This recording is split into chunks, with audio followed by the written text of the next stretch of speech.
কয়েক যুগ পরে ভারতবর্ষ সাক্ষী থাকলো এক বিশাল বড় বিমান দুর্ঘটনার। এর আগে 1996 সালে এরকম ভয়াবহ দুর্ঘটনায় প্রায় 343 জনের উপরে লোক মারা গেছিল।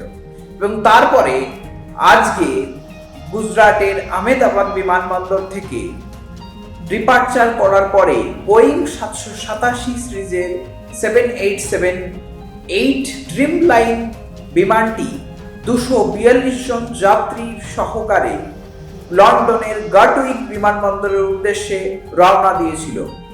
1:39 নাগাদ বিমানটি আহমেদাবাদ বিমানবন্দর ছাড়ার পরে কয়েক সেকেন্ডের মধ্যেই মেডিকেল কলেজের হোস্টেলে ক্রাশ করে যায় এবং 241 জন যাত্রী সহ প্রায় 5 জনের ওপরে মেডিকেল স্টুডেন্ট সহ প্রায় 290 জন লোক এখনো পর্যন্ত মারা গেছে।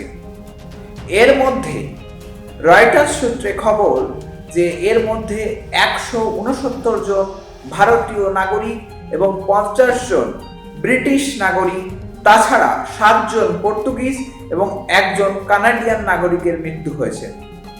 বিমানটিতে প্রায় 227 জন মতো অ্যাডাল্ট যাত্রী ছিলেন এবং 13 জন মতো চিলড্রেন এবং 2 জন ইনফ্যান্ট অর্থাৎ খুবই বাচ্চা শিশু, তারা এই বিমানটিতে যাচ্ছিলেন।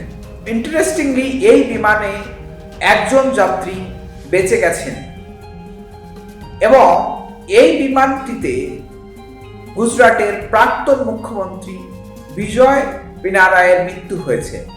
এখনো পর্যন্ত বিমানটি কি কারণে ক্রাশ হয়েছে সেরকম কোনো খবর পাওয়া যায়নি। বিমানটিতে যে ব্ল্যাক বক্স থাকে ককপিটে, যেটা কিনা বিমানের ধ্বংস হওয়ার আগে পর্যন্ত সমস্ত রেকর্ড রাখে, সেই ককপিট দুটিকে শনাক্তকরণ করে সেগুলোকে তদন্তের জন্য বাজেয়াপ্ত করা হয়েছে।